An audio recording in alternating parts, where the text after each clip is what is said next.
One day I went to my jewelry box, and it was empty. My daughter-in-law had pawned my jewelry for her plastic surgery. When I confronted her, she smiled.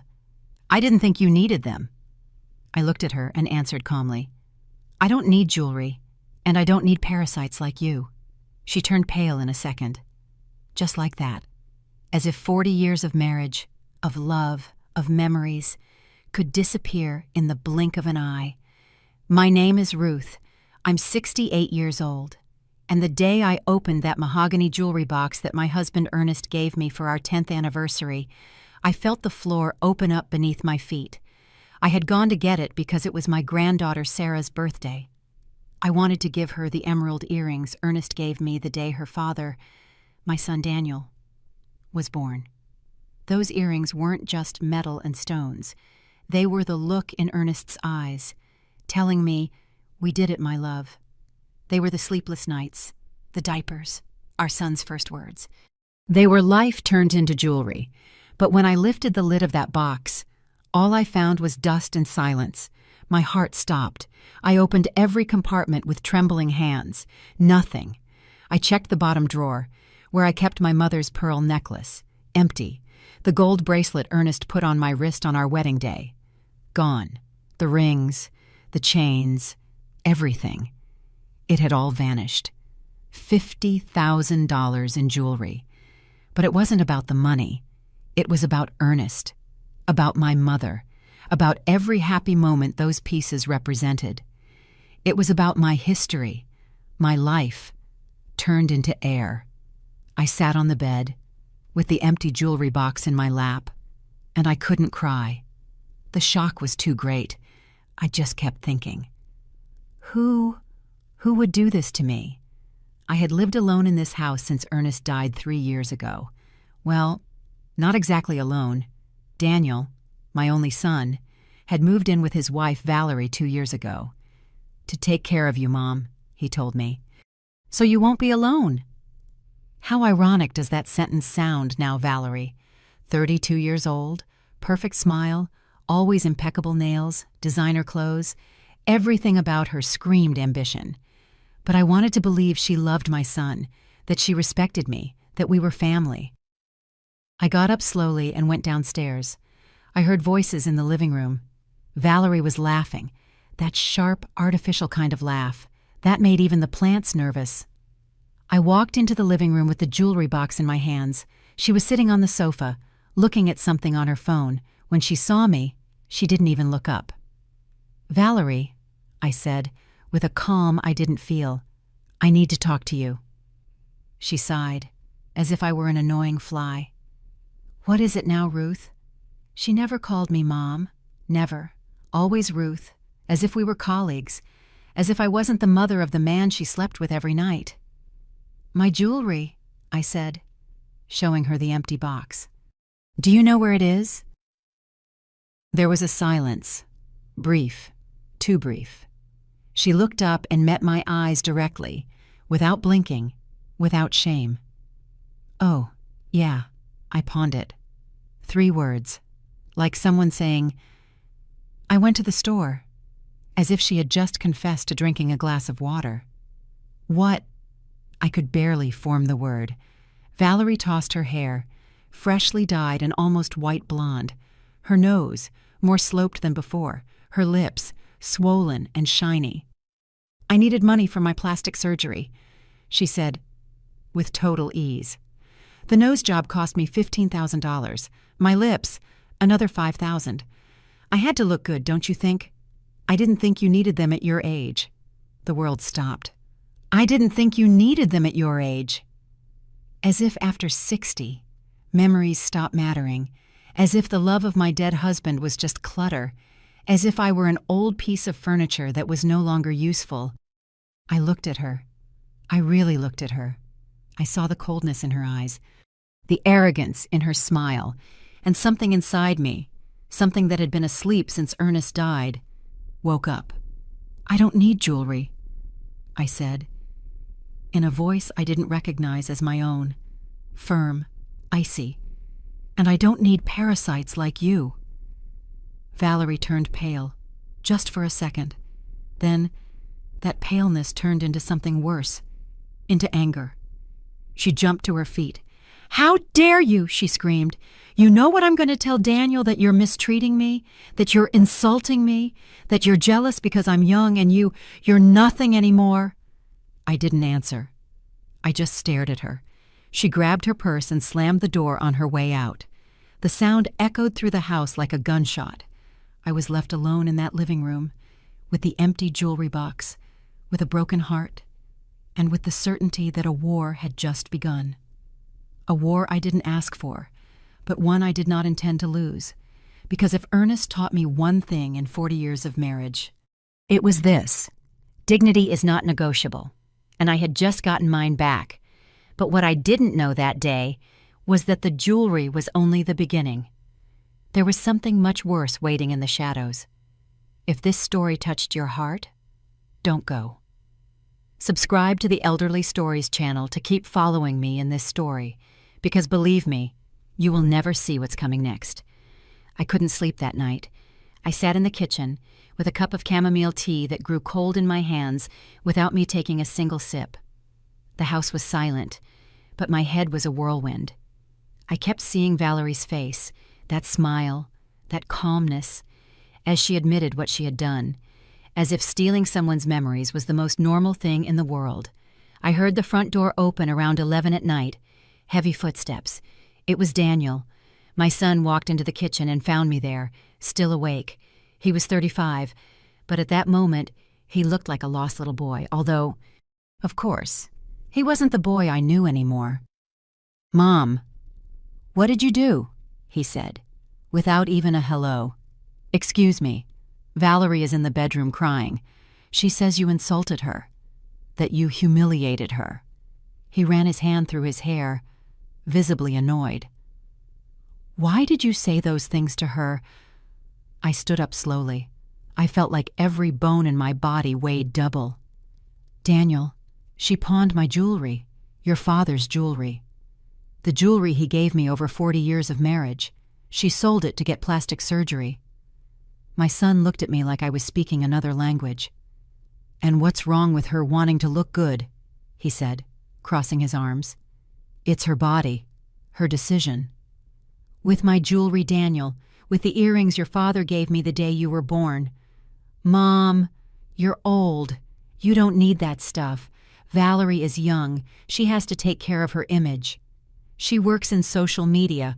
Her appearance is her work tool." Every word was a stab. Are you defending her?" "I'm being realistic," he said, with that condescending tone that made me feel small. "Besides, she says you got confused about where you put them, that you probably put them somewhere else and forgot. Daniel, she admitted it. She told me to my face. Well, now she says it was a misunderstanding, that you misinterpreted her because you're, older. Sometimes people your age get things mixed up." I couldn't breathe. My own son, the person I raised, practically alone, while his father worked abroad. The boy I cooked his favorite meal for every Sunday. The young man whose college tuition I paid for by selling my piano. That same son was now telling me that I was senile. "I am not confused," I said, trying to keep my voice steady. "And I will not let you make me feel crazy." Daniel sighed, as if I were a burden. "Look, Mom, I don't want to fight. Just try to get along with Valerie. Okay, she's my wife. I love her. I love. And if I have to choose..." He didn't finish the sentence. He didn't have to. He turned his back on me and went upstairs. I was left alone in that kitchen, with my cold tea and an even colder heart. The next few days were a silent hell. Valerie ignored me completely. She'd walk past me as if I were a ghost. But when Daniel was around, she changed. She became sweet, attentive, helpful. "Mother-in-law, would you like me to make you some tea?" she'd say in a syrupy voice. "Ruth, are you feeling okay?" "You look tired," she'd add, as Daniel looked at her with adoration. I knew this game. I'd seen it before. It was pure theater. One afternoon, while Daniel was at work, Valerie sat down across from me at the dining table. Without warning, without an invitation, she had that smile, the one that made me feel like a scorpion was crawling up my spine. "Ruth," she said, looking at her freshly painted blood-red nails, "I want you to understand something." I didn't respond. I just watched her. "Daniel loves me. He loves me more than he ever loved you." She paused, letting those words sink in. "You've already served your purpose. You raised him. You educated him. Fine. But now he has a new family. With me. I am his mother," I said, clenching my fists under the table. "You are his past," she replied, leaning forward. "And believe me, Ruth, if you keep causing trouble, if you keep trying to turn him against me, you are going to end up completely alone. He will choose me, always." She stood up, smoothed down her tight dress, and before leaving, she added, "Oh, and about the jewelry, you're not going to do anything about it. Because if you try to report me or make a scene, I'll just tell Daniel you gave it to me and then changed your mind. Who do you think he's going to believe, his beautiful young wife or his elderly mother who gets things mixed up?" And she left, just like that, leaving me with a poison in my chest that burned worse than any fire. That night, in the darkness of my room, I cried for the first time since Ernest's death. I wasn't crying for the jewelry. I was crying because I had just lost my son, or at least, that's what I thought. But the next day, something changed. I was making coffee in the kitchen when I heard Valerie talking on the phone in the garden. The window was open. Her voice, usually so controlled, sounded excited. "I'm telling you, Carla, the old woman fell for it completely. I already made over $10,000 from her jewelry, and that's just the beginning." I moved slowly toward the window, hiding behind the curtain. "Yes, I already bought the apartment in that luxury condo downtown. In my name, obviously. Daniel doesn't even know. He thinks the money is for remodeling the house." She laughed. That laugh that chilled my blood. "In 6 months, a year at most, I'll have her out of here. And the house will be ours. Well, mine." My breath caught. How am I going to get her out easy?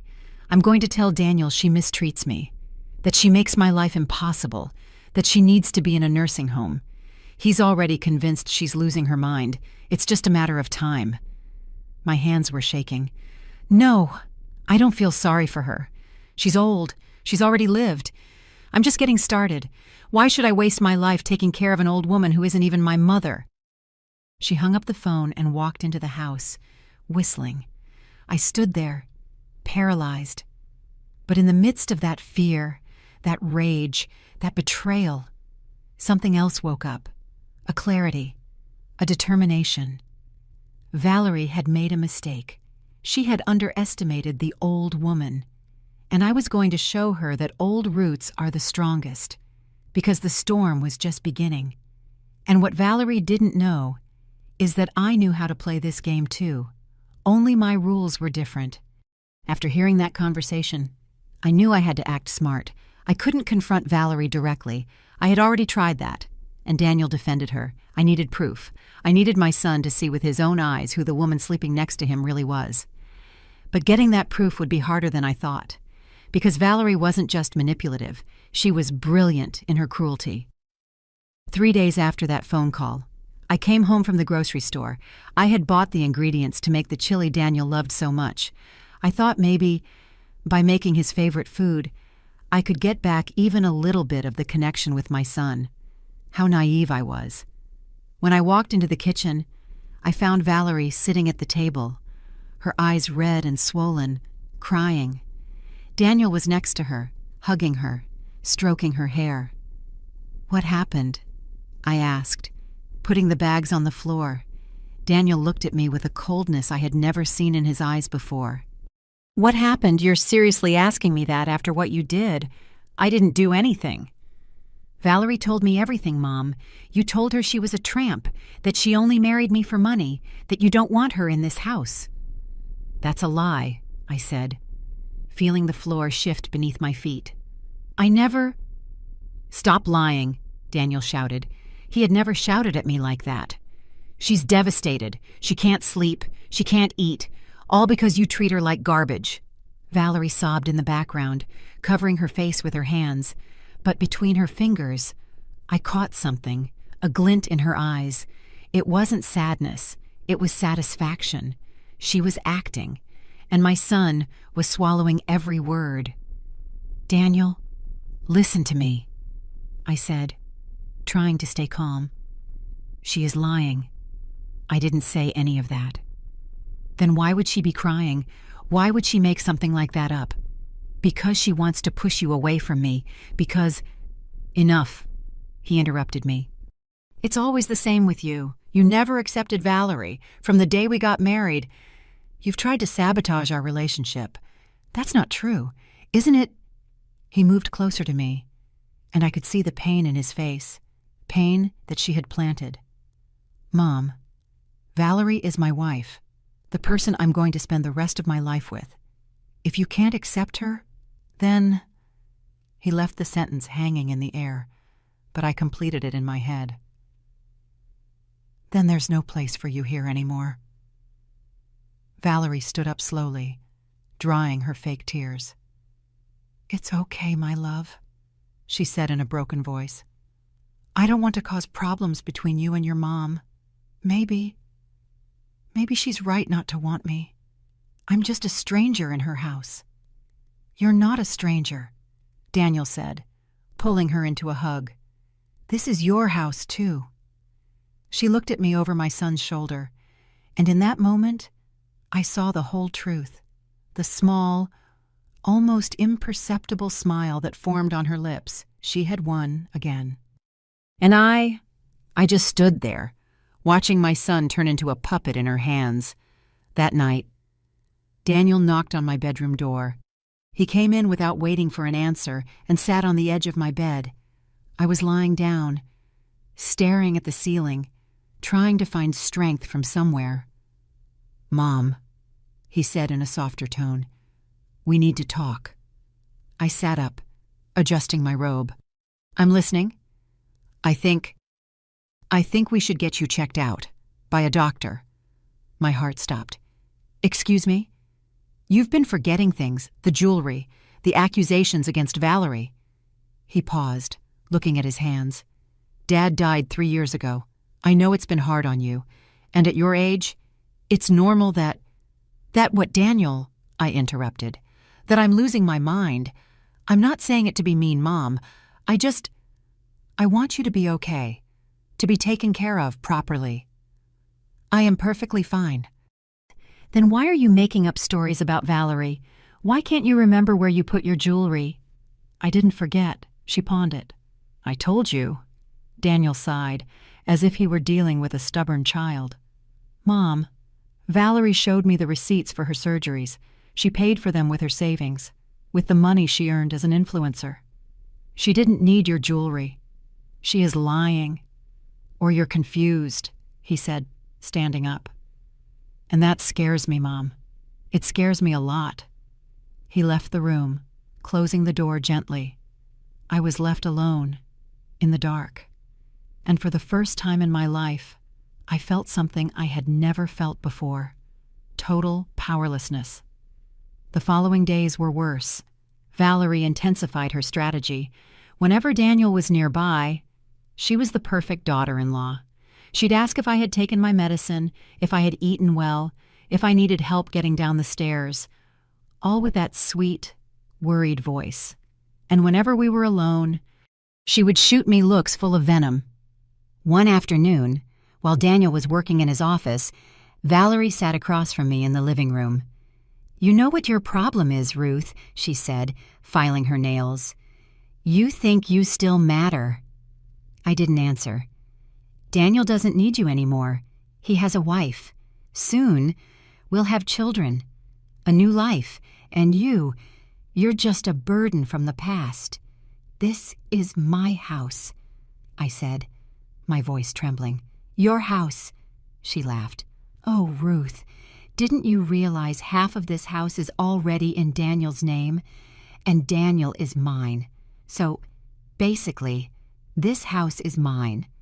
That's not true. Want to check? Look at the papers. You signed them 2 years ago, when we got married. So my son can feel secure, you said. She smiled maliciously. You were so generous. I felt the world crumbling. She was right. I had signed those papers. I thought I was helping my son build his future. I never imagined I was building my own trap. And the best part, Valerie continued, standing up, is that Daniel is so convinced you're losing your memory that when I suggest putting you in a nursing home, he's going to agree.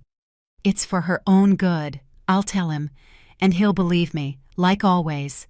She walked out of the room, leaving a trail of expensive perfume she probably bought with the money from my jewelry. I stayed there, hands shaking, feeling how everything I had built over 70 years was crumbling like a sandcastle. But in the midst of that collapse, something inside me refused to give up. A voice, Ernest's voice. Ruth, you are not weak. You never have been. You're just forgetting who you are. And he was right. I had survived my husband's death. I had raised a son practically on my own. I had sold my belongings to give him an education. I was not going to let a 32-year-old manipulator take the last thing I had left, my dignity. That night, I made a decision. If Daniel couldn't see the truth, then I would have to show it to him. And for that, I needed help. Help that came from where I least expected it. Because there are people who betray you, and others who show up just when you think there's no one left. I couldn't sleep that night. I got up before dawn and went down to the basement. I hadn't been down there in months, maybe years. Dust covered the old boxes, the suitcases that held memories no one wanted to see anymore. But I wanted to see them. I needed to remember who I was before I became this scared woman, cornered in her own home. I opened a box. Inside, photographs. So many photographs. There I was, at 25, on my wedding day, the white dress my mother sewed by hand for 3 months, Ernest by my side. So young, so full of dreams. His eyes were shining as if he had just discovered a treasure. And in a way, that's how we felt. Like two treasures that had found each other. I kept looking. Photos of baby Daniel, his first day of school, his graduation. Every image was a pang in my chest, because that boy with the huge smile and curious eyes didn't exist anymore. Or maybe he did. But he was buried under Valerie's lies. I found a smaller box. I opened it carefully. Inside, letters. Dozens of letters Ernest wrote to me during the years he worked in the United States. 6 years apart, just so we could give Daniel a better life. 6 years in which I raised our son alone. I took one of the letters and read it. The ink was faded, but the words were still alive. Ruth, love of my life. Today, Daniel turns 4, and I'm not there. It hurts my soul. But everything I do, every extra hour I work, every sacrifice, is so he can have what we didn't, so he can study, so he will never want for anything. You are the strongest woman I know. I know you are being a mother and father at the same time, and for that, I love you more every day. Tears fell on the yellowed paper. Where was that boy we sacrificed so much for? Where was the man who was supposed to honor those sacrifices? I stayed there, in that cold basement, until the sun began to peek through the small window. And then I remembered. I remembered the day Daniel was 12 and got pneumonia. We didn't have money for the private hospital. Ernest was still in the States. I sold my piano, the piano my father had given me for my 15th birthday, the only instrument that connected me to him after his death. I sold it for $2,000, and with that money, I paid for the treatment that saved my son's life. I never told him. I never told him I sacrificed my music, my only escape, for him. I also remembered when Daniel was 18 and wanted to study engineering at a private university. The tuition was $12,000 a semester. Ernest and I didn't have that kind of money, so I worked double shifts. I taught Spanish classes in the mornings and cleaned houses in the afternoons. For 4 years, my knees began to ache. My hands were covered in calluses. My back became a constant source of pain. But Daniel graduated, with honors, and on his graduation day, when he walked on stage to get his diploma, I cried. Not from pain, from pride. It was all worth it, I thought. How wrong I was.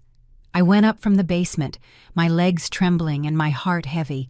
I went into the kitchen and put on coffee. The aroma filled the house. That aroma Ernest loved. The smell of a new day, he always said. I sat by the window and looked at the garden Ernest planted with his own hands, the rose bushes he tended to every Sunday, the lemon tree that still bore fruit every season. Everything here was Ernest. Everything was us, and Valerie wanted to erase it. She had already changed the paintings on the walls, replaced our family photos with giant mirrors and abstract art that meant nothing. She threw out the curtains I had embroidered myself and put up metal blinds. She painted the walls dark gray, when they used to be a warm yellow that filled the house with light. She was eliminating every trace of the life we built. And the worst part, Daniel was letting her. I heard footsteps on the stairs. It was Daniel, getting ready for work. He came into the kitchen, got a mug, poured himself coffee. He didn't even look at me. Daniel, do you remember when you were 12 and you got sick? He stopped moving for a second, but didn't turn around. Vaguely. I sold my piano to pay for your treatment. Silence. Do you remember when you wanted to study engineering, I worked cleaning houses to pay your tuition? Daniel turned slowly. His face was a mix of annoyance and discomfort. Why are you telling me this now, Mom? To make me feel guilty? No. So you remember who has always been there for you. You chose to make those sacrifices, he said, in a tone that chilled my blood. No one forced you. That's what mothers do. It's their job. Their job. As if loving him was employment. As if every tear, every sleepless night, every backache was just part of a job description. You're right, I said, feeling something break inside me. No one forced me. I did it because I loved you, because you were my son, because I would have given my life for you. And I appreciate that, he said, grabbing his briefcase. But that doesn't give you the right to treat my wife badly. I haven't treated her badly. According to you, he replied, walking to the door. But Valerie doesn't lie, Mom. You do. And he left, leaving me alone with my cold coffee and the weight of a terrible truth. I had raised a stranger. That afternoon, while Valerie was at the beauty salon spending who knows how much money, I went to the room she shared with Daniel, not to snoop, to find answers. I opened the closet carefully. Valerie's clothes took up 90% of the space, expensive dresses, designer shoes, bags that cost more than Daniel's monthly salary. Where was all this money coming from? I checked the drawers, makeup, new jewelry, imported perfumes, and then, in the bottom of the last drawer, hidden under a pile of scarves, I found a folder. I pulled it out with trembling hands. I opened it, and what I saw left me breathless. Deeds for an apartment in a luxury condo downtown in the name of Valerie Mendez. Value, $450,000. Bank statements, an account I didn't recognize. In Daniel's name, but with Valerie as a co-signer.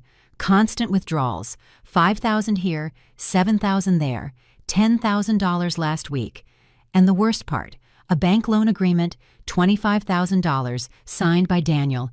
The description said, home remodeling. But nothing in this house had been remodeled. On the contrary, it was falling apart. Where was that money I kept reading?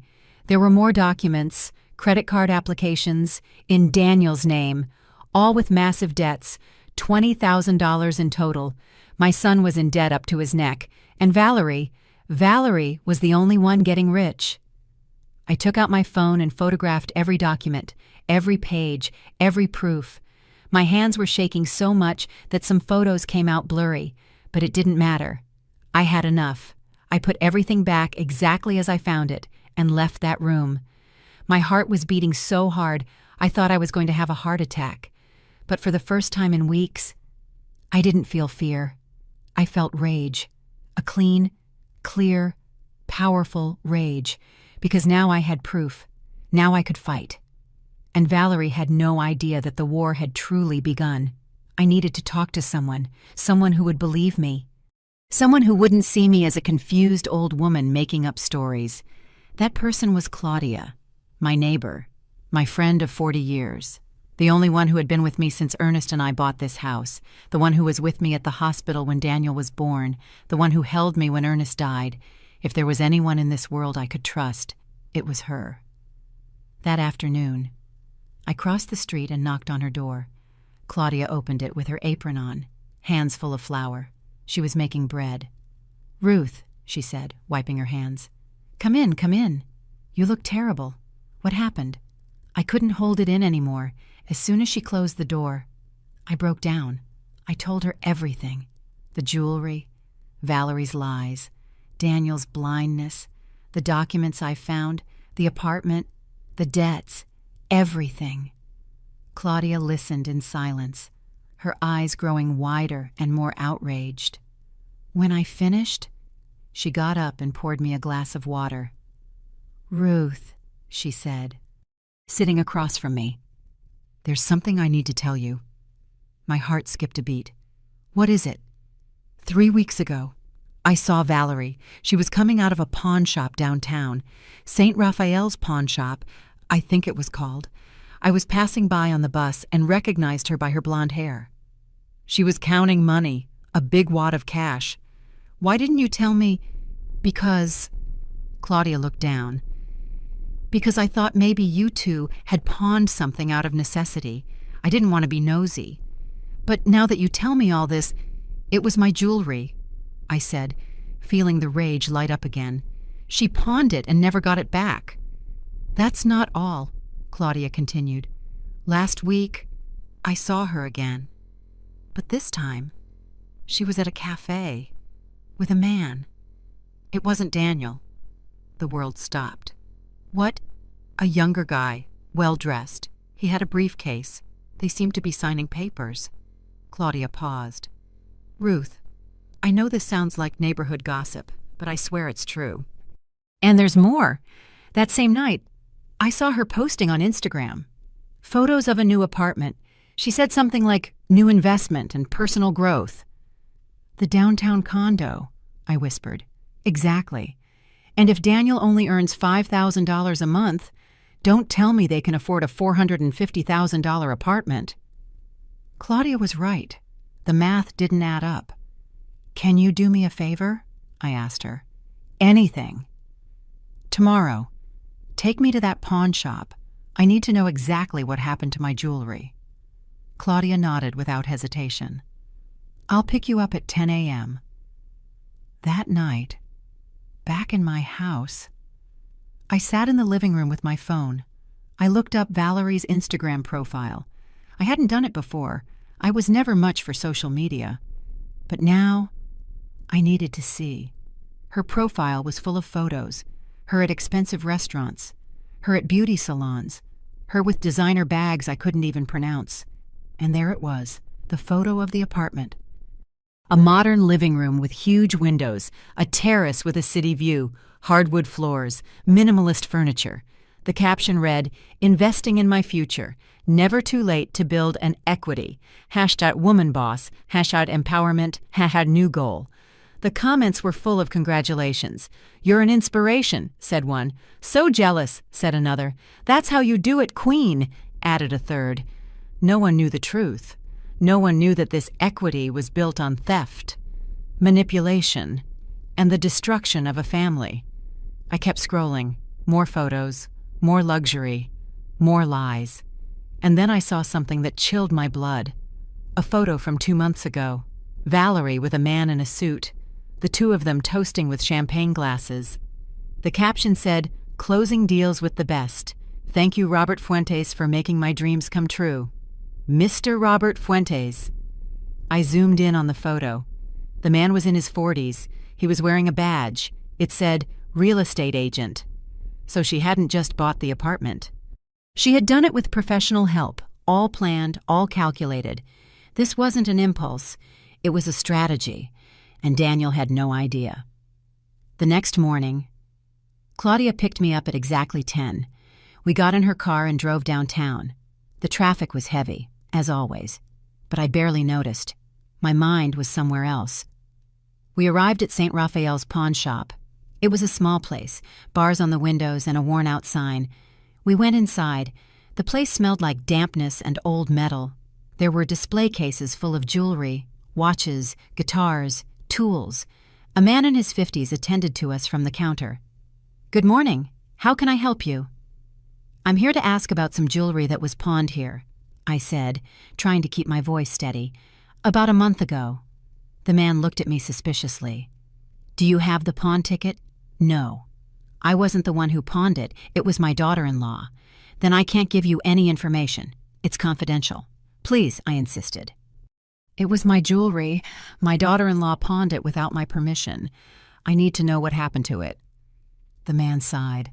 "Look, ma'am, even if I wanted to help you, I can't. Without the ticket, there's nothing I can do. Besides, if the jewelry wasn't picked up within the 30-day period, it's already been sold." Sold. I felt my legs tremble. "That's how it works. You pawn. You have 30 days to reclaim. If not, we sell it to get our money back. Can you at least tell me how much you gave her for it?" The man hesitated. He looked at Claudia, then at me. "What was your daughter-in-law's name?" "Valerie Mendez." The man went to his computer, typed something, frowned. "Here it is. Valerie Mendez. Pawned a lot of jewelry on September 3rd. Emerald earrings, pearl necklace, gold bracelet, 3 rings, total loaned $20,000. $20,000. My jewelry was worth at least $50,000. But pawn shops always give you less." "And did she reclaim it?" I asked, though I already knew the answer. "No, the deadline was October 3rd. We sold them on the 5th for $35,000. "To whom?" "I can't tell you that." "Please," I begged. "They were from my mother, from my late husband. They have sentimental value that is priceless." The man looked at me with something resembling pity. "I'm sorry, ma'am. I really am, but they're gone. They're gone." We left that place, empty-handed, but not completely empty, because now I had confirmation, real proof of what Valerie had done. Claudia hugged me on the street as people passed by without even looking at us. "Ruth, you have to do something. You can't let her get away with this." "I know," I said, wiping my tears. "But I need more than this. I need Daniel to see it, to understand it. Because if I confront him now, she'll just invent another lie, and he'll believe her. So, what are you going to do?" I looked up at the sky. The clouds were moving fast, as if they were in a hurry to get somewhere. "I'm going to be patient. I'm going to gather every piece of evidence, every lie, every theft, and when I have it all, I'm going to put it in front of his eyes in a way he can't deny.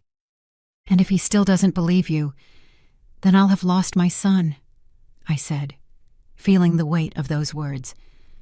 "But at least I won't have lost my dignity." Claudia nodded. "You can count on me for whatever you need." And in that moment, I knew I wasn't alone. That even if Daniel had abandoned me, even if Valerie was destroying me, there were still people who loved me, people who believed in me, and that was enough to keep fighting. Because sometimes the biggest battle isn't against the enemy outside, but against the pain inside. The next few days, I acted as if nothing had happened. I got up early, I made breakfast, I cleaned the house, I smiled when Daniel spoke to me. I nodded when Valerie made her poisonous comments. On the outside, I was the same old Ruth. On the inside, I was a woman on a mission, because I had learned something important. Silence is a weapon, and I knew how to use it. I started to watch. Valerie had very specific routines. Every Tuesday and Thursday, she went to the gym from 9 to 11 in the morning. Wednesdays, she had an appointment at the beauty salon at 2 p.m. Fridays, she went out with her friends and didn't come back until 11 at night. Daniel worked from 8 a.m. to 7 p.m., sometimes later. That gave me windows, moments when I could search without being discovered. The first Tuesday after my visit to the pawn shop, I waited for Valerie to leave for the gym. I watched her leave in her tight workout clothes, her pink water bottle, and her wireless headphones. She got into her car, a red Mini Cooper that Daniel had given her last year, and drove off. As soon as the car disappeared from view, I went upstairs. My heart was beating so hard I could hear it in my ears. I went into her room. I had 2 hours, maybe 2.5 if she stayed for coffee after the gym, like she usually did. I went straight to the closet. This time, I didn't just open the drawers. I emptied them, carefully, photographing the position of everything so I could leave it exactly as I found it. I found more documents hidden in shoeboxes, receipts from jewelers. Valerie had bought an $8,000 Cartier watch, $5,000 diamond earrings, a $3,000 white gold bracelet, all paid in cash. Where was all this cash coming from? I kept looking. In the back of the closet, behind some suitcases, I found a small metal box. It was locked. I tried to open it. I couldn't. I needed the key. I searched the entire room, in the nightstand drawers, in the bathroom. Nothing. And then I remembered. Valerie always carried her purse. A black Prada bag that she never left anywhere. The key must be in there, on Wednesday. While Valerie was at the salon, I went back to her room. This time I looked in different places, under the mattress, behind the paintings, inside the decorative books on her desk that I was sure she had never read, and there, inside a book titled The Power of Ambition, I found something. A small manila envelope. I opened it with trembling hands. Inside, there was a card, a business card. Robert Fuentes, real estate and financial advisor, the same man from the Instagram photo, and behind the card, there was a handwritten note. Valerie, a pleasure doing business with you. The apartment is in your name as we agreed. I hope you'll continue to consider me for future investments. Regards, R.F. I photographed everything. I kept looking, and in the same book, I found something else, a folded piece of paper. I unfolded it carefully. It was a plan, written in Valerie's own handwriting. The title read, Project Independence. Below, a list. 1. Pawn Ruth's jewelry. Done. 2. Convince Daniel to apply for loan. Done. 3. Buy apartment in my name. Done. 4. Open bank account. Daniel doesn't know about. Done. 5. Make Ruth look senile. In progress. 6. Convince Daniel to send her to nursing home. Pending. 7. Get the whole house. Pending. 8. Divorce Daniel and keep everything. Future. I read that list. 1, 2, 3 times. I couldn't believe it. It was all there, all planned, step by step. And the worst part was the last item. Divorce Daniel and keep everything. Valerie had never loved Daniel. This was always a plan, an elaborate theft, a long-term con, and my son was just a tool, a means to an end. I photographed that paper from every possible angle, making sure every word was legible. My phone was shaking in my hands, but not from fear, from rage. On Friday, Valerie went out with her friends. This time, I waited until Daniel was also asleep. It was almost midnight. I went downstairs in complete silence. I had my phone with the flashlight on. I went to the living room, to the desk where Valerie usually worked on her laptop. The laptop was closed. I tried to open it. It had a password. I tried dates, her birthday, Daniel's birthday, our address. Nothing worked. But then I remembered something. I once saw her type her password when she thought I wasn't looking. Queen 2025. I tried it, and the laptop opened. My heart was beating so hard I thought it would wake Daniel. I went into her emails. There were hundreds, from stores, from banks, from her financial advisor. I opened the email from the bank, account statements, and what I saw made my blood run cold. Valerie had a savings account in her name with $45,000. $45,000. I checked the transactions. Constant deposits, $2,000 here, and hut. $4,000 there, $5,000 last week. Where was all this money coming from? I opened another email, this one from Mr. Fuentes. Valerie, as we discussed, the second apartment is almost ready for purchase. I just need you to confirm the down payment amount. With what you have already saved, you should be able to afford it without a problem. Let me know when you have the cash. Second apartment. She hadn't just bought one, she was planning to buy another, and Daniel knew nothing. I kept looking. I found a WhatsApp web chat open. It was a group chat with Valerie's friends. I started reading the messages. Girls, I'm almost there, 2 more months.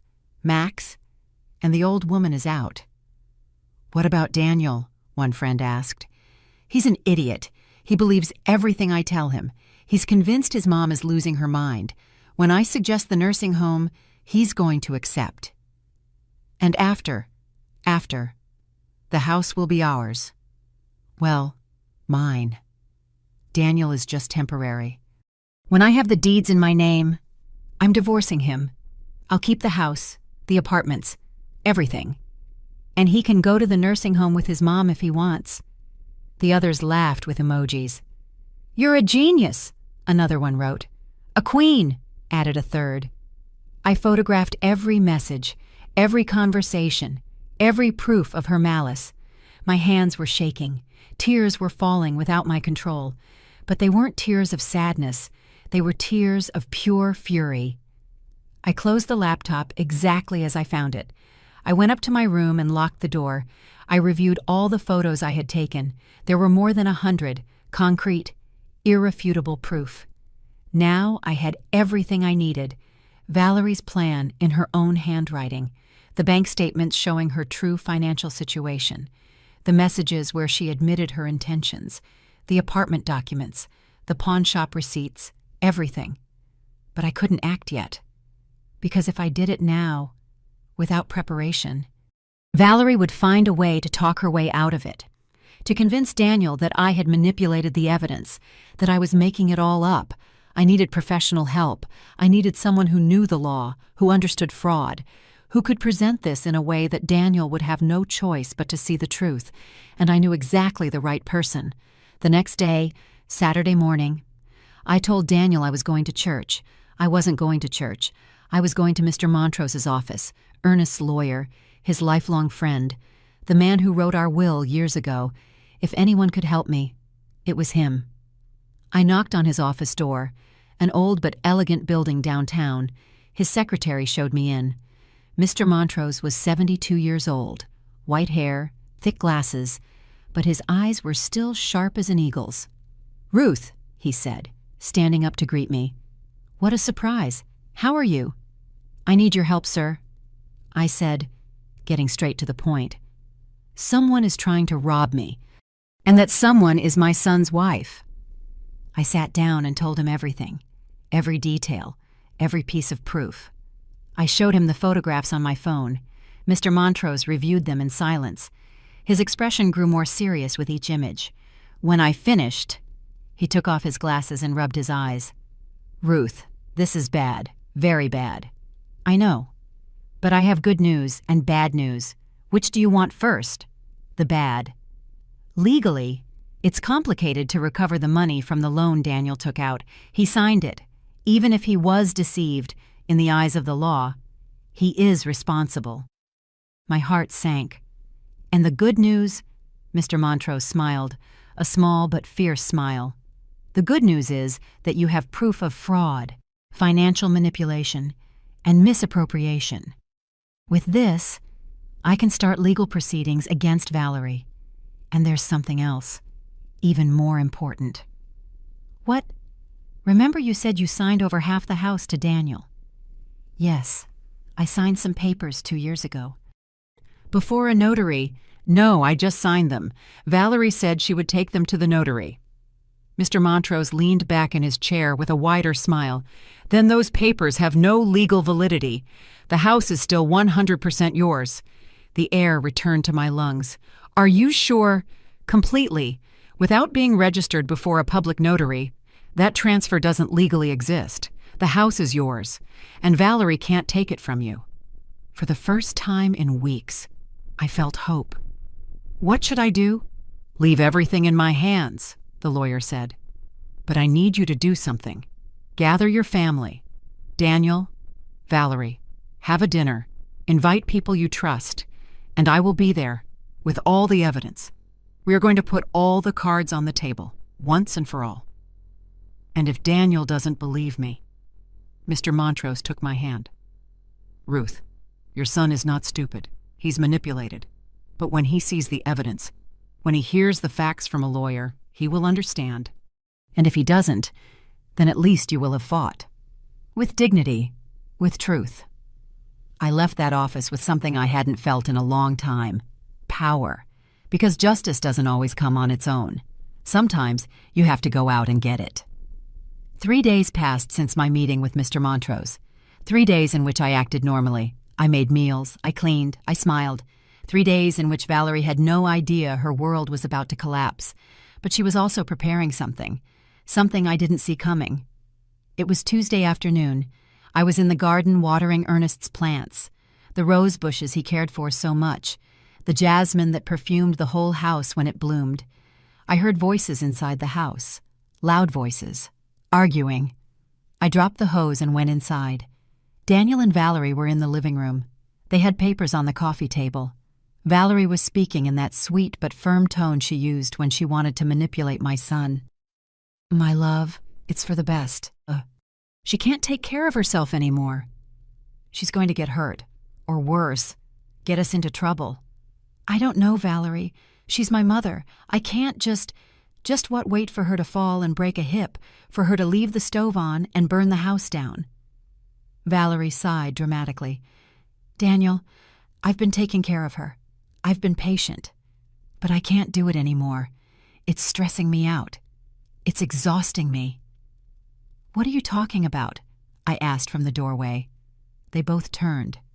Daniel went pale. Valerie, on the other hand, smiled. Ruth, we were just about to talk to you, she said, motioning to the sofa. Please, sit down. I prefer to stand. Daniel ran his hand through his hair, that nervous gesture he'd had since he was a boy, when he had to say something difficult. Mom, Valerie and I have been thinking, and we believe it would be better for you to live somewhere you can be properly cared for. The world stopped. What? A nursing home, Mom? But not just any home.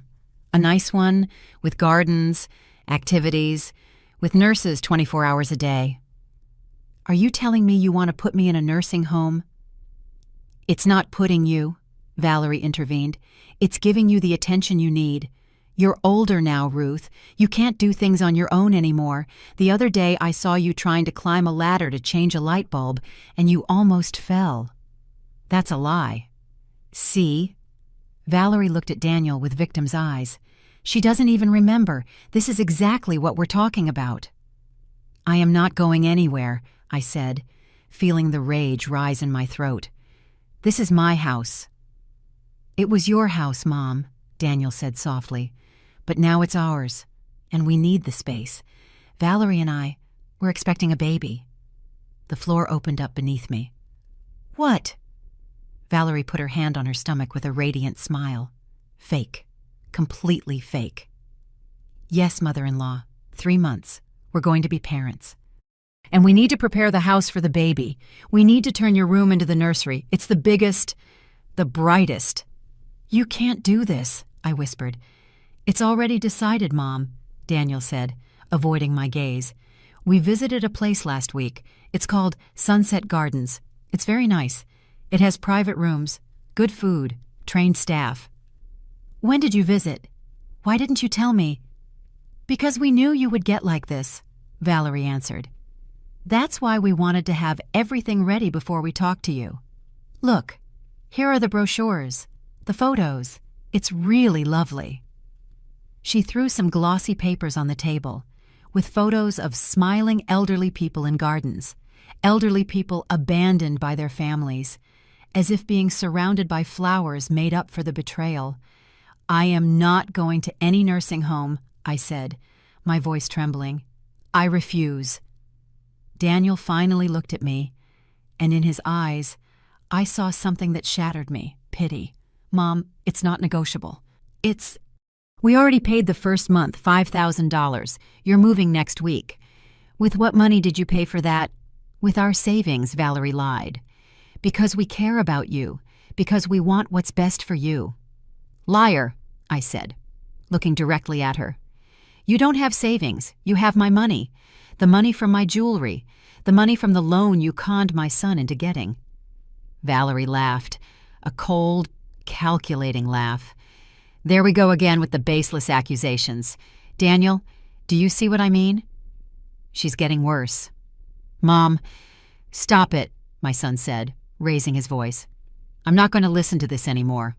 Valerie didn't steal anything from you. You got things mixed up. And now, with this paranoid attitude, you're only confirming that you need professional help." "Paranoid." The tears started to fall. "Is that what you call me now? Your own mother?" "I'm calling you what you're proving to be," he said. And every word was a stab. "A woman who needs help.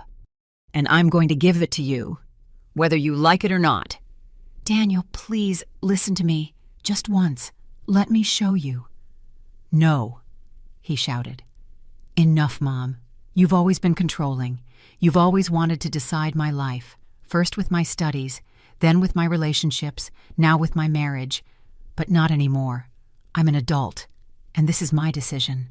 Valerie went up to him and hugged him from behind, resting her head on his shoulder, the perfect picture of the worried wife.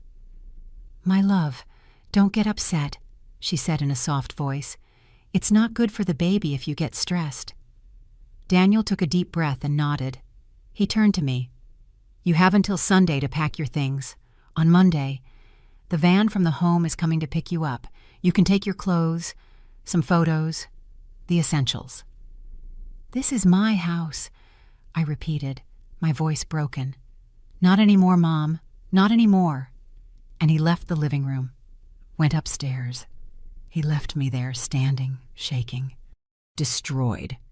Valerie stayed a few seconds longer. She walked up to me, so close I could smell her expensive perfume, the one she bought with my memories.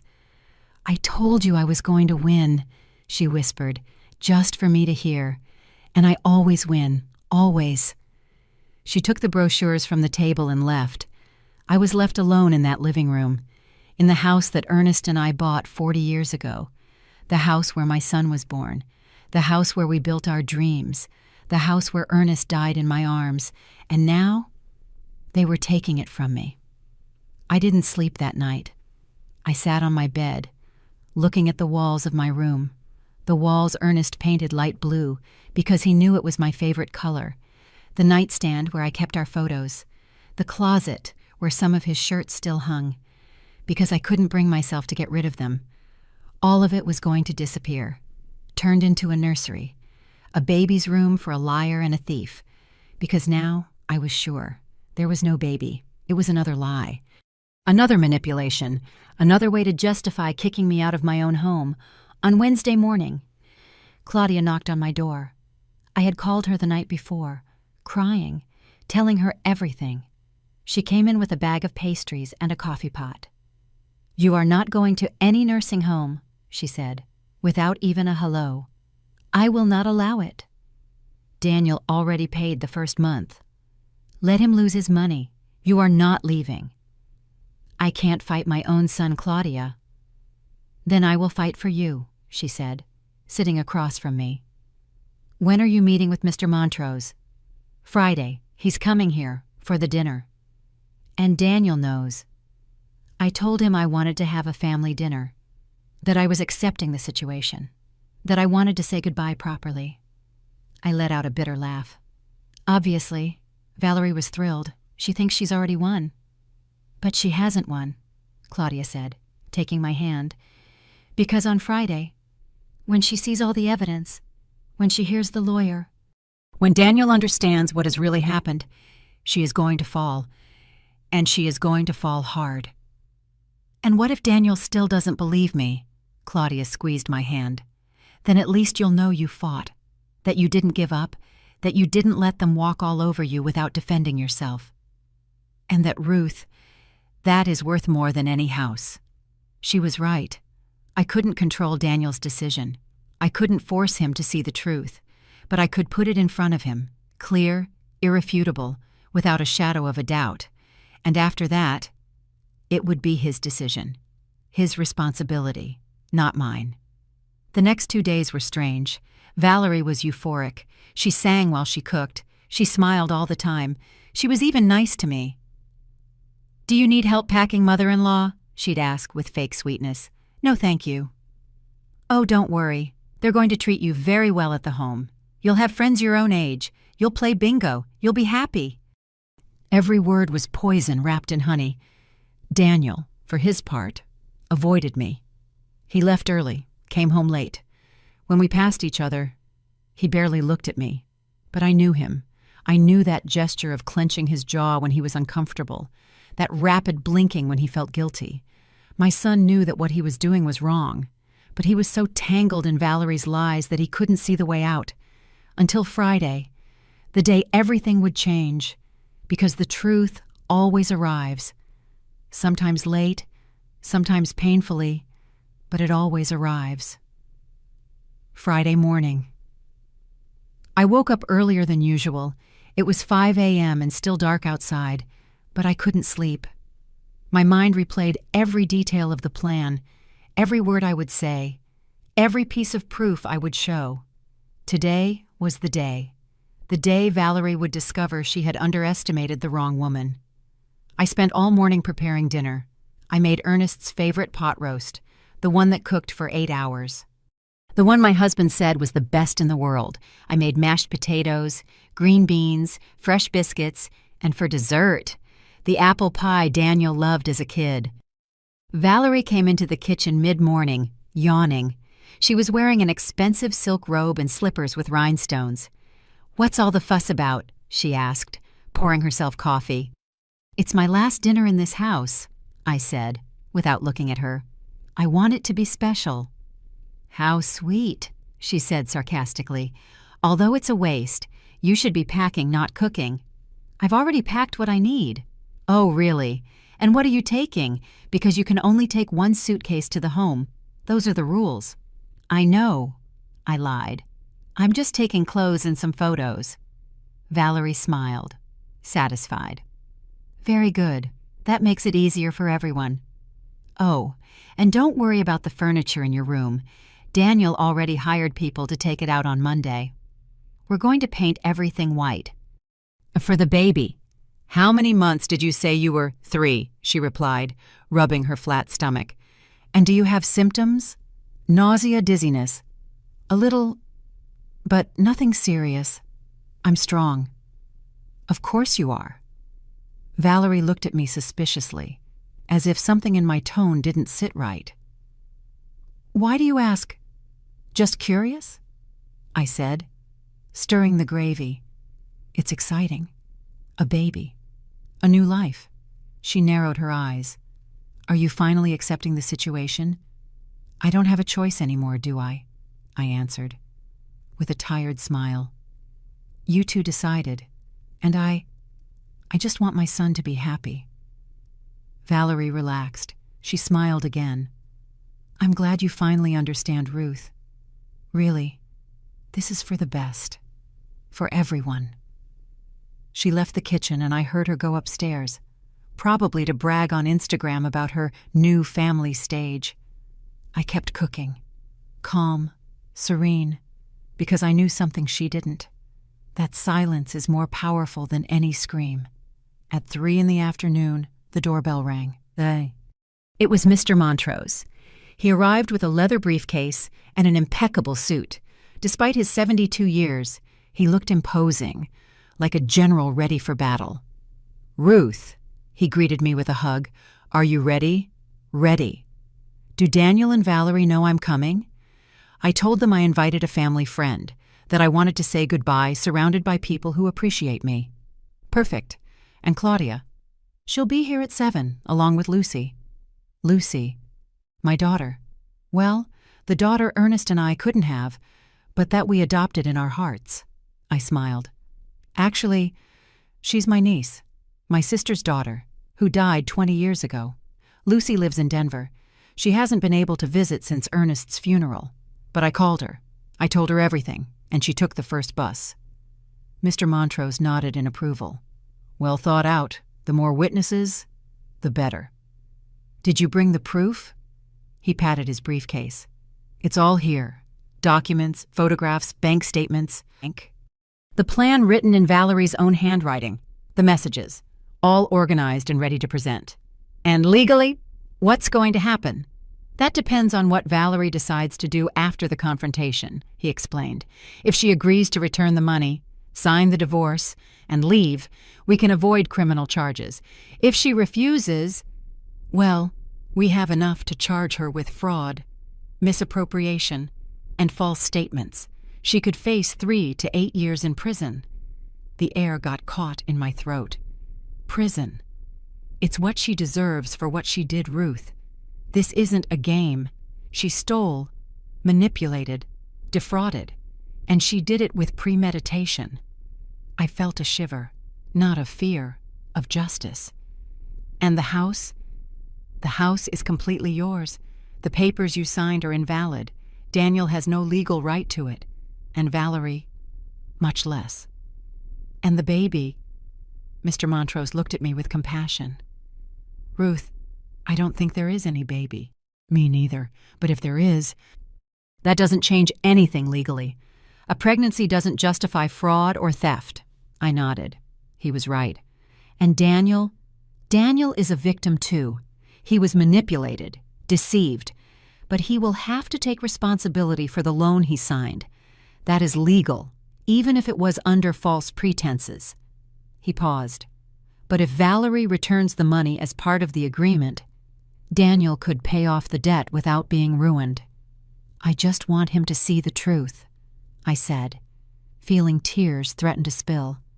"For him to understand that I'm not crazy, that I'm not making things up, that this whole time she has been the liar." The lawyer put a hand on my shoulder.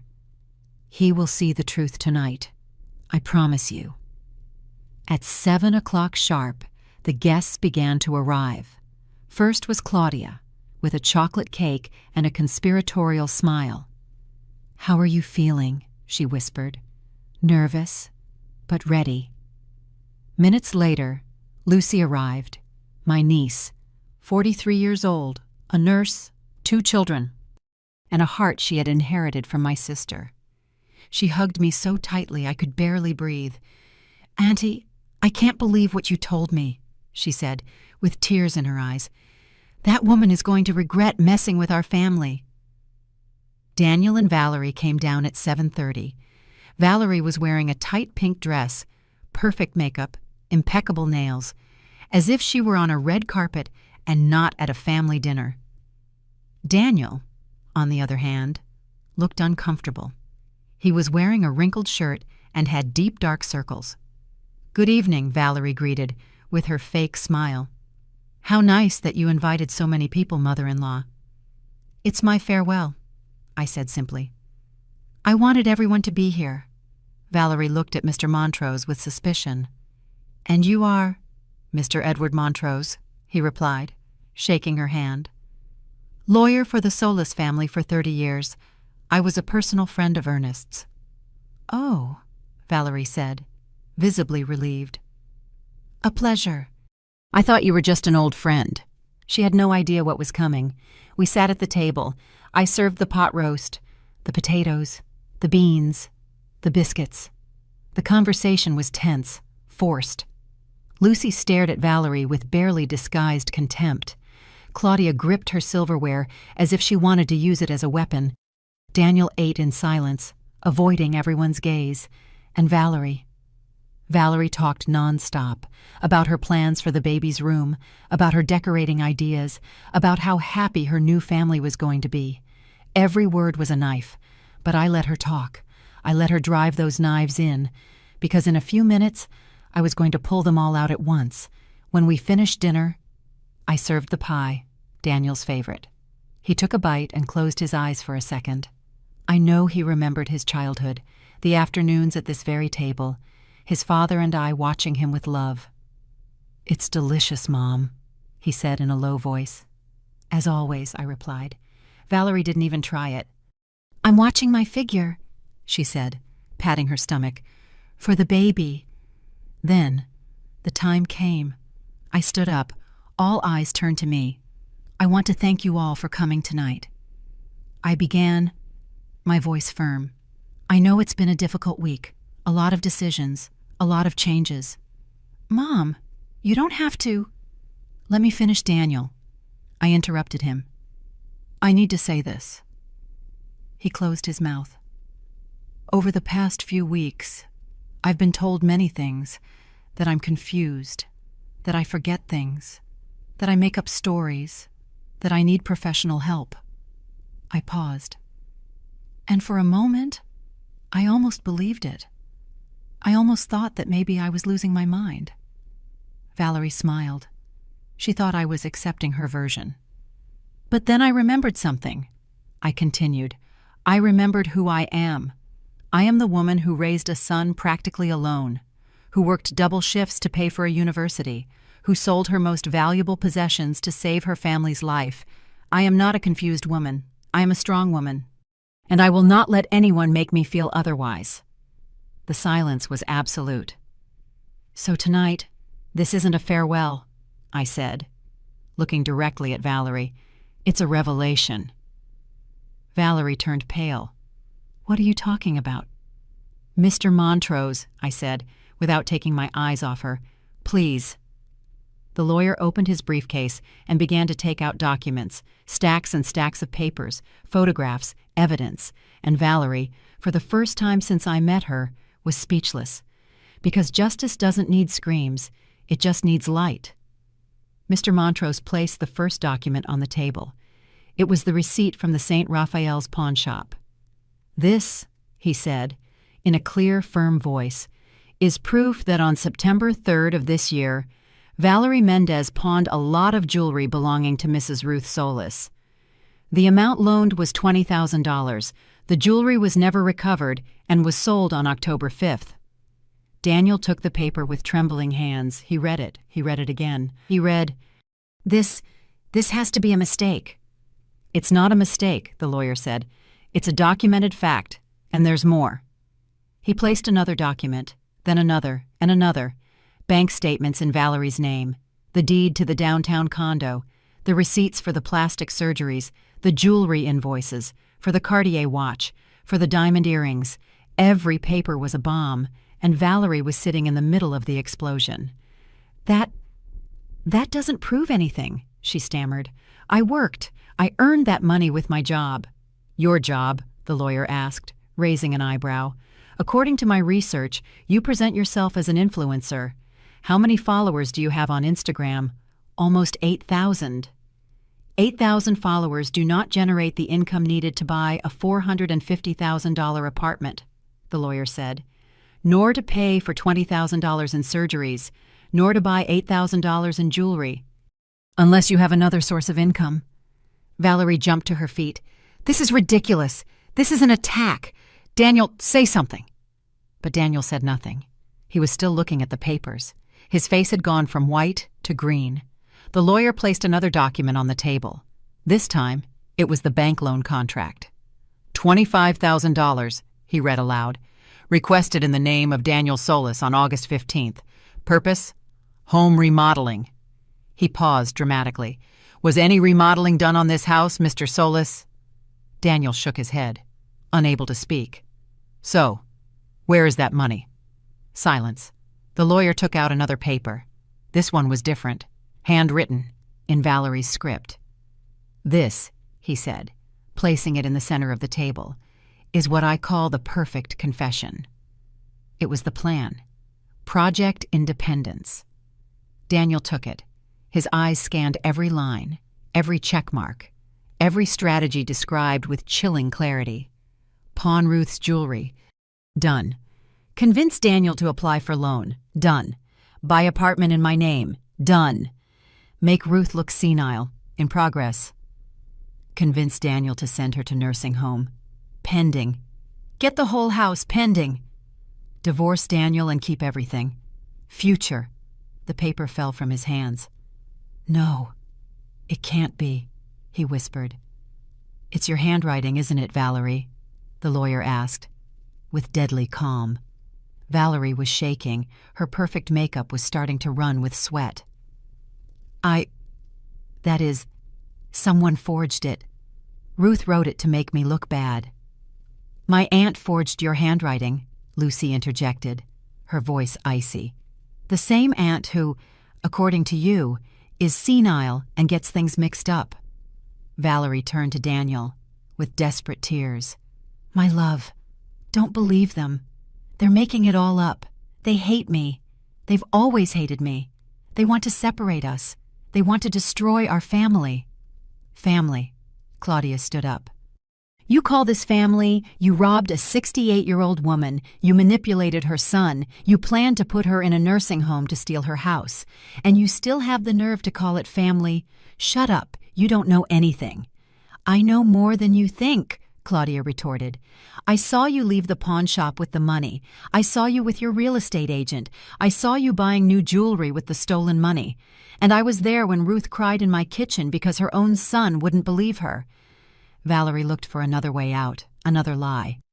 "Daniel, please, think about our baby, our child. Are you going to let them destroy his mother?" The lawyer took out one last document. "Speaking of the baby," he said, "Mrs. Valerie, could you show us the results of your pregnancy test or the ultrasound from your 3-month checkup?" Valerie froze. I have them. At my mom's house. In Denver." "Your mother lives here in the city," the lawyer said. "In the valley."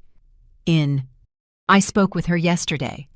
Valerie's mouth opened, closed, opened again.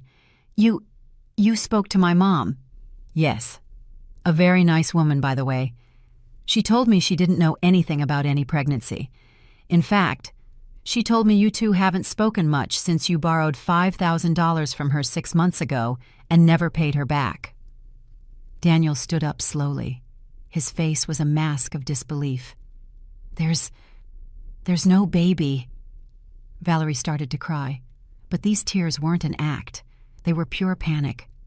"Daniel, is there a baby?" he screamed. The shout echoed through the house. I had never heard my son scream like that. Valerie recoiled. "Not yet, but there was going to be. I was planning to get pregnant soon. I just needed a little more time to what?" Daniel was shaking. "To finish robbing me, to kick my mother out of her house, to take everything and then leave. Like your plan says. I wasn't going to leave. I love you." "Liar," Mr. Montrose intervened, his voice calm. "Mrs. Valerie, I also have copies of your WhatsApp conversations here."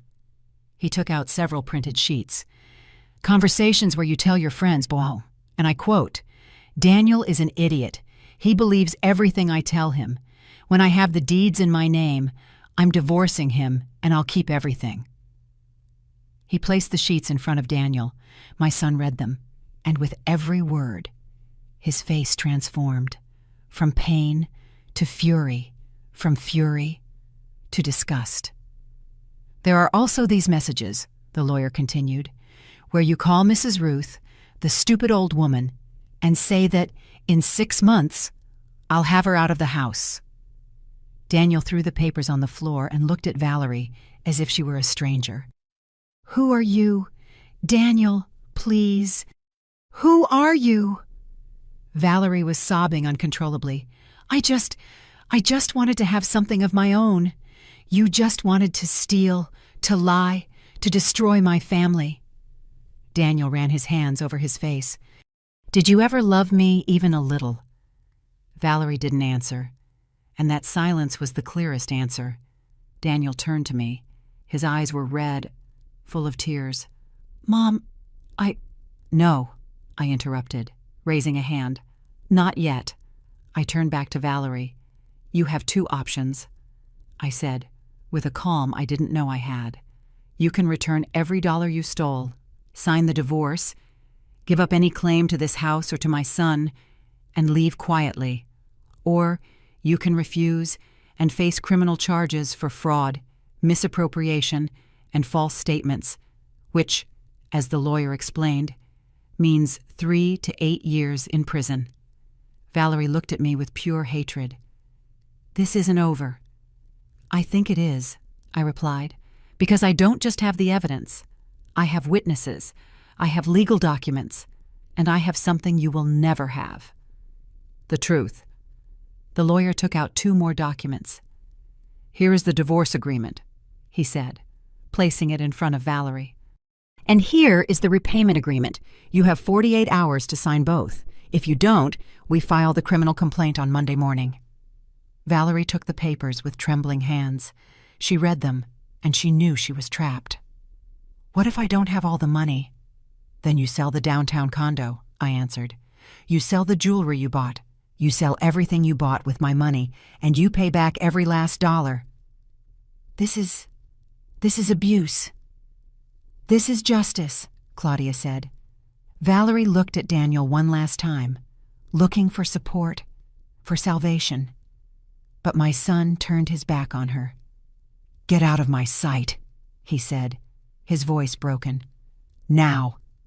Valerie stood up, grabbed her purse, and with the little dignity she had left, she walked to the door. Before leaving, she turned to me. This isn't over, Ruth. Yes, I replied. It is. Now. And the door closed behind her.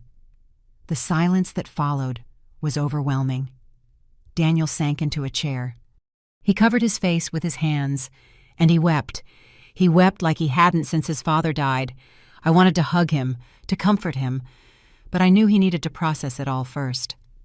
Lucy, Claudia, and Mr. Montrose stood up discreetly.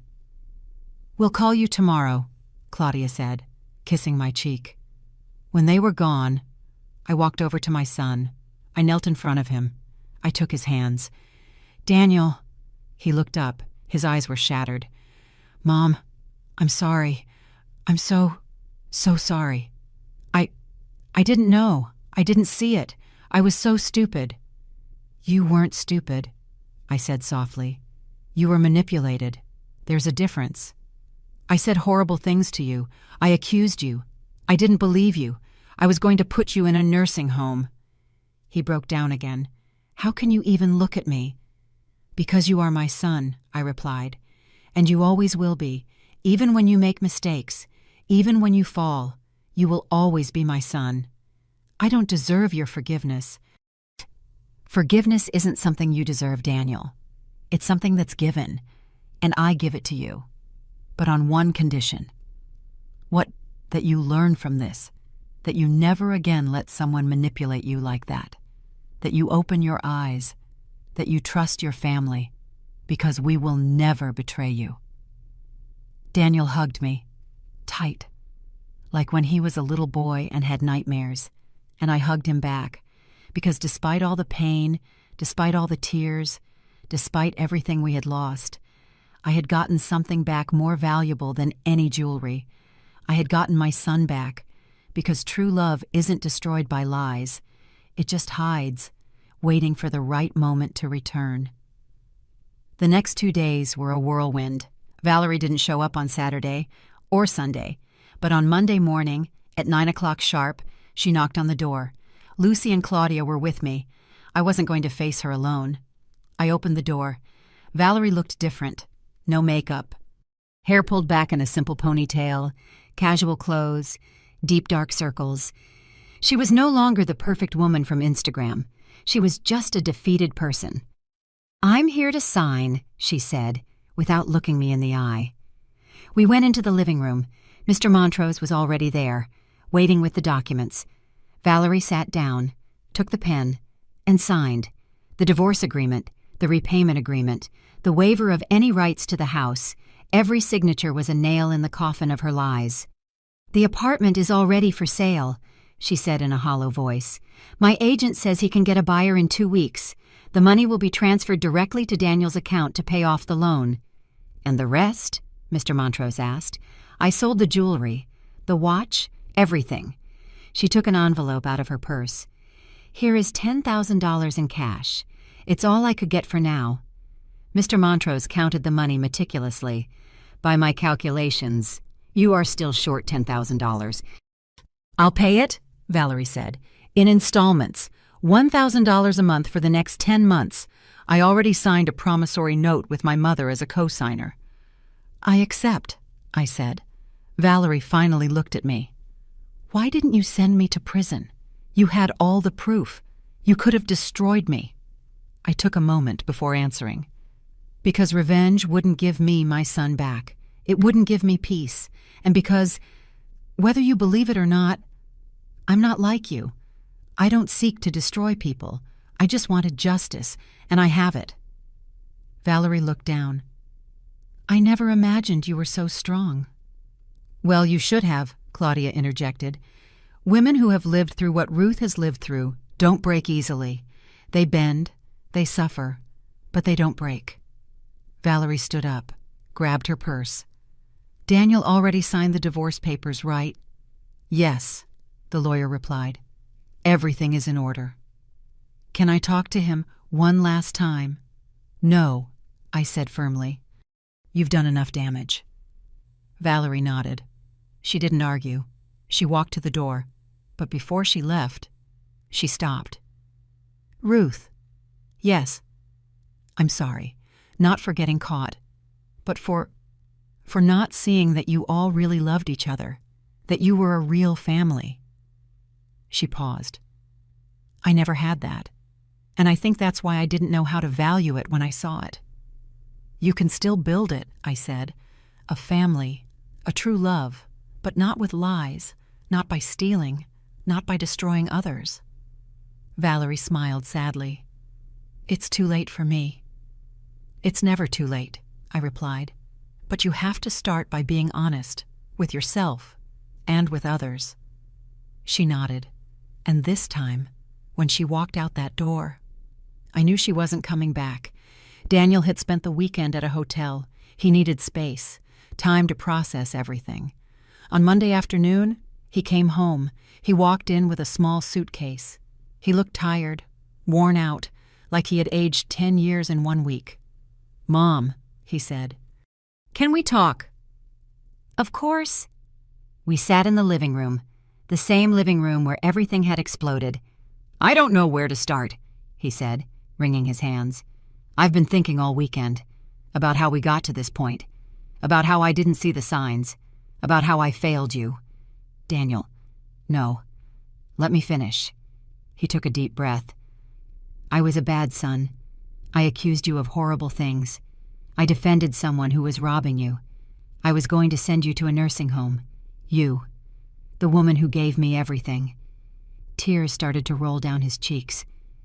"And the worst part is, I have no excuse, because you raised me better. Dad raised me better, but I chose to ignore my gut.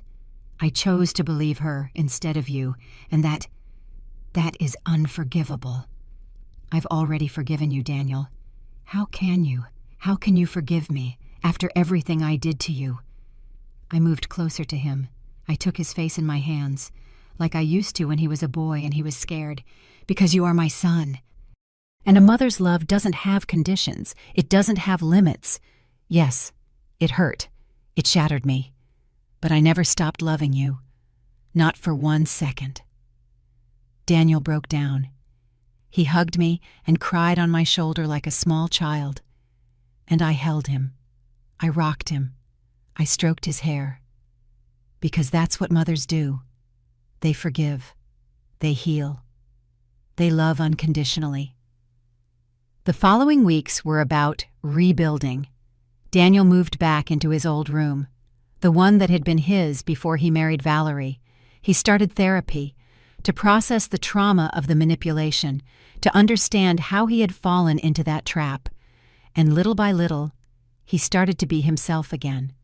The Daniel I knew, the one who made jokes, the one who helped in the kitchen, the one who sat with me to watch my soap operas, even though he didn't like them. The downtown condo sold in 3 weeks. The money was used to pay off the bank loan. Daniel was free of debt. Valerie made her monthly payments, $1,000 every month, like clockwork. She never tried to contact Daniel again. She never came back to this house. And we moved on. 6 months later, on a Sunday afternoon, Daniel and I were in the garden. He was pruning the roses. I was watering the jasmine. "Mom," he said suddenly, "thank you." "For what?" "For not giving up, for fighting, for showing me I was wrong, without destroying me in the process." I smiled. "I would never destroy you, Daniel. You are the most important thing in my life." "I know, and I value that now. I really do." He put down the pruning shears. "Dad would be proud of you, of how you handled everything." "Your father always said that true strength isn't in shouting, it's in staying standing when everything is trying to knock you down." He was right. We continued working in silence, a comfortable, healing silence. And then Daniel said something I will never forget. "Someday, when I have kids, I'm going to tell them your story. I'm going to tell them that their grandmother was the strongest woman I ever knew, that she was robbed, betrayed, almost lost her home, but she never lost her dignity." Tears started to roll down my cheeks. "And I'm going to teach them what you taught me," he continued, "that true love isn't bought with jewelry. It's not built with lies. It's built with truth, with sacrifice, with forgiveness." I walked over to him and hugged him. "Your father would be so proud of you," I whispered. "I hope to someday be half the man he was and half the person you are." That night, I went up to the attic. I opened the box where I kept Ernest's letters. I took one I had never read. It was sealed with wax. On the envelope, it said, "For Ruth, to be opened only when you need it most." I opened it carefully. Ernest's handwriting filled both pages. "My love, if you are reading this, it means you are in a difficult moment. It means life has given you a hard test. And I know you are doubting, wondering if you have the strength to go on. Well, let me tell you something. You do. You always have. You are the woman who left her career to raise our son, who worked to exhaustion to give him a future, who sold her piano, her music, her soul, to save him. You are the woman who waited for me for 6 years while I was away, who never complained, who never gave up, and if anyone ever tries to make you believe you are weak, that you are wrong, that you are not worthy, remember this: you are Ruth Solace, and in your name is your power. You are the remedy for any wound, the solution to any problem, the light in any darkness. You don't need jewelry to shine, you just need to be you. I love you. I have always loved you, and from wherever I am, I will continue to watch over you. Yours forever, Ernest." I folded the letter carefully and put it in my heart. A year after all that, life had found its balance. Daniel met someone new, a woman named Patricia, an elementary school teacher, humble, simple, with a huge heart. The first time he brought her home, I prepared for the worst, for the warning signs, for the red flags. But Patricia was none of that. She helped me wash the dishes without being asked. She sat with me to look at photo albums. She asked about Ernest. She listened to my stories with genuine interest. And when she left, she told Daniel, "Your mom is incredible. She has a special light." That night, Daniel came to my room. "What do you think of her?" "I think she's a good woman," I answered honestly. "But it doesn't matter what I think. It matters what you feel. I love her mom, but this time, it's different.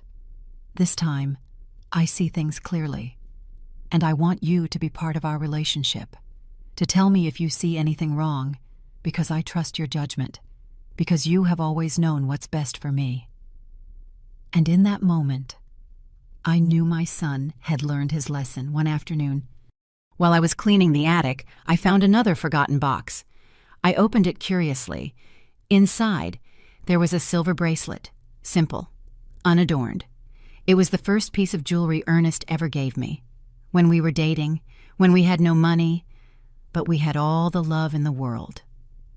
I put it on my wrist, and I realized something.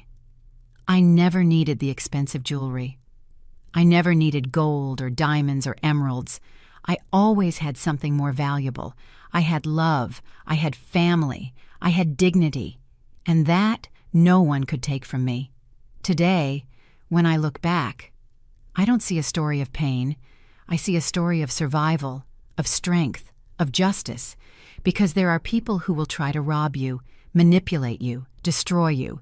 But if you stay firm in your truth, if you don't let them take your essence, if you fight with dignity and not with vengeance, then, in the end, you will always win. Not because you have more money, not because you have more power, but because you will have something they will never have: peace. And so, my story ends. Not with a fairy tale happy ending, but with a real one, with scars that became lessons, with pain that transformed into wisdom, with tears that watered a new garden. Because life isn't always fair, but it always gives you the chance to choose who you want to be in the midst of injustice. And I chose to be strong. I chose to be dignified. I chose to be me. Ruth Solis, the woman who didn't need jewelry to shine. She just needed to remember who she was. If this story touched your heart, if it made you feel something, leave me a comment telling me where you're watching from. Tell me if you've ever had to fight for your dignity, if you've ever been underestimated and had to prove your strength. Give this a like if you believe the truth always finds a way to come to light, and subscribe to the Elderly Stories channel to keep listening to real-life stories. Stories of women who refuse to be defeated, stories that remind us that it's never too late to take back what is ours. Because true wealth isn't in what you own, but in what you don't let anyone take from you. Thank you for staying with me until the end. I'll see you in the next story.